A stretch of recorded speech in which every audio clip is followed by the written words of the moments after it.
একে তো চলছে তীব্র শৈত্যপ্রবাহ, সারা দেশ যখন রীতিমতো শীতে অচল, ঠিক তখন একের পর এক কথার ফুলঝুড়িতে ক্রিকেট পাড়া গরম রাখছেন সাকিব আল হাসান।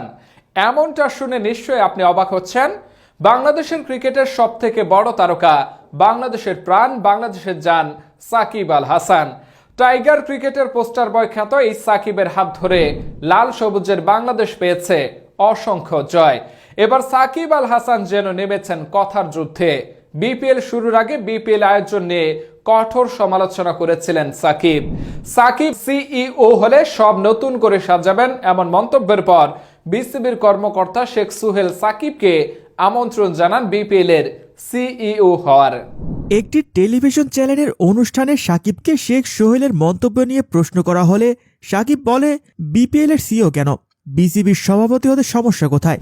এর আগে বিপিএল নিয়ে সাকিব বলেছিলেন, আমি সিইও হলে 1-2 মাসের মধ্যে সব অবকাঠামো পরিবর্তন করে ফেলতাম, নতুন করে নিলাম হতো, সেরা প্রযুক্তির ব্যবহার থাকতো, সবচেয়ে ভালো সম্প্রচার ব্যবস্থা থাকতো। সাকিবের এমন মন্তব্য নিয়ে শেখ সোহেল বলেন, সাকিব যদি সিইও হতে চায় তাহলে তো খুবই ভালো, সে এসে সিওর দায়িত্ব নিক, সে তো আমাদেরই একজন। এবার সাকিব আল হাসান পাল্টা উত্তর দিয়ে বিসিবির সভাপতি হওয়ার ইচ্ছা পোষণ করলেন।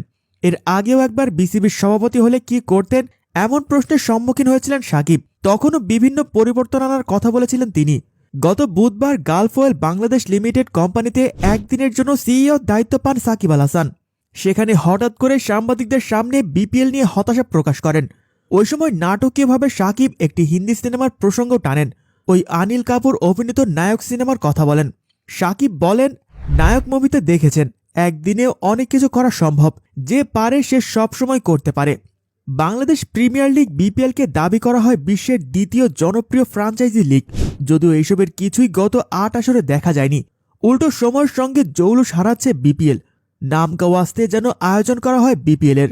তাই সামাজিক যোগাযোগ মাধ্যমে অনেকে এই লিগকে বদনা লিগও বলে থাকেন।